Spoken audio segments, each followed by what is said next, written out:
I would say the biggest one that you'll probably deal with, there's two actually, but the first one would be I can remember knocking on a door one time, and the guy didn't know who we were. I was actually surprised. So he asked who we were, and we said we're missionaries from the Church of Jesus Christ Latter-day Saints. And he's like, hold on, you guys are Mormons? We're like, oh yeah. He's like, I don't got time for you guys. We're like, why not? He's like, you don't believe in the same Jesus that I do.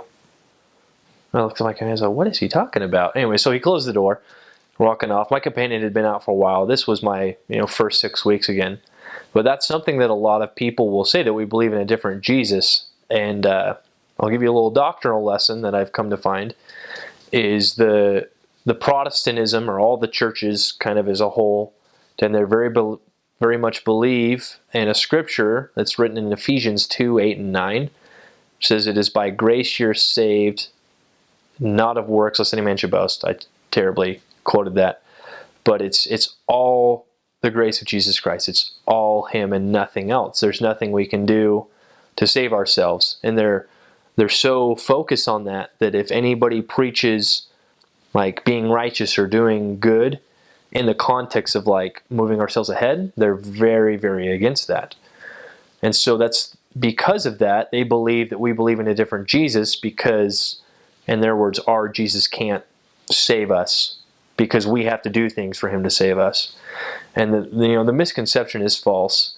And you'll have the real privilege of serving in this environment where you come to know of how it is yourself. You'll talk about it in zone conferences and in district meetings. And recently we've seen a kind of I don't know if a resurgence, but a more focus on this doctrine, not only in general conference settings. The famous talk of Brad Wilcox recently, His Grace is Sufficient. That would be a great one to read before you come out, because it gives you a more clear view of grace. Because seemingly there's 2 points. There's that scripture in the New Testament that I just quoted. It's all grace, not of works. There's dozens other that they'll quote to you. And then we have ours in 2 Nephi 25:23, which says, it is by grace you're saved after all you can do. And so seemingly we go down there like, wow, those are 2 completely different things. But as you open your heart to understand and to learn more, these people really can teach you more about grace. They can. And despite maybe what we've thought or been told our whole lives, these people aren't completely false. They have a lot of things they have bits of truth that keep them going, and the Lord is indeed working with them. We're just there to complete the things that they kind of have fallen short on. And so while we're there to teach them, there's things they can teach you about this doctrine, and you'll come to find how they coincide, the grace and works thing. So they'll say you believe in a different Jesus because in their minds we have to work to go to heaven.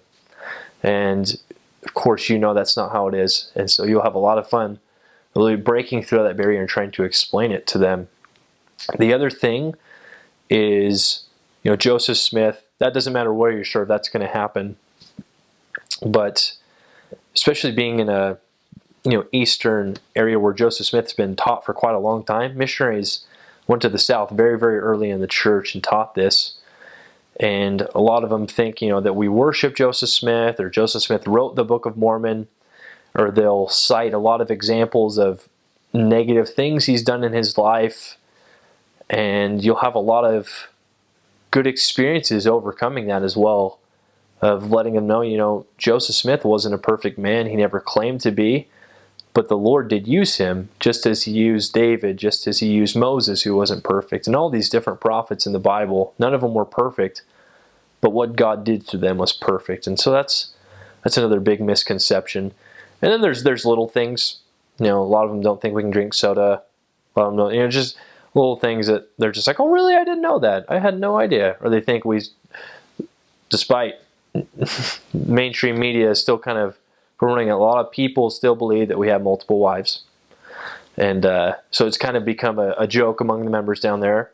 It's when someone says, hey, you're the guys with like multiple wives, and they say, well, I can barely handle one. I don't know what I would do with multiple. But those things are slowly being cleared up, and it's amazing to me how I even saw it just in the course of the 2 years that I was there, how when I first showed up and would talk to people, a lot of them had no idea what Mormons were or what they believed or who they were. But thanks to a lot of different things, but especially the presidential election with Mitt Romney and a lot of the people down there being Republican and having to learn more about Romney, a lot of those things were cleared up. And I saw just a huge jump in the people that knew at least a little bit about us or knew who we were. And so a lot of our time was spent just kind of explaining, this is who we are. And there's things they've heard that you can kind of help piece together. A lot of people don't equate like the Book of Mormon with the Church of Jesus Christ of Latter-day Saints. There's a funny video on YouTube actually that kind of exemplifies that. Hurricane Katrina happened, and they were interviewing some of the people that had been affected by it. And they interviewed this one lady. They said, who's come to help you? Who's come to help you guys out? She says, there's two groups that got here first. The first was the Mormons, and the second was the Church of Jesus Christ of Latter-day Saints. So the two nicknames, we try to kind of help them realize that we are the same people. We come from the same church. Other misconceptions, I would definitely, the Book of Mormon's a big one. It's a really, really big one. And because they believe that it takes place the Bible in our eyes, or due to the scripture and revelation, it adds or takes away from the Bible. You'll see there's dozens of things that will throw out to you about the Book of Mormon. But if you can focus more in the Book of Mormon, not so much about what the Book of Mormon is or where it came from, but if you can focus them on what the Book of Mormon says and what it teaches, that can help overcome more misconceptions than they can really believe. And because they have been taught really in their churches their entire lives that the Mormons, they're a cult, they're this, they're that. The Book of Mormon, it takes away from the Bible's message. If you can really help them to read the book for what it says and to look for Jesus Christ as they do that, any misconception that they had will be gone. It'll flee away as they see what it is that we believe and what it is that we teach and what we practice every week. A lot of people don't understand the difference between our temple in northern Birmingham and then like our church services on Sunday. They think we all go to the temple. Helping them realize that we partake of the sacrament every week and why we do that is another misconception that you can overcome. There's dozens that you'll find, but those are definitely the main ones that you deal with really on a daily basis.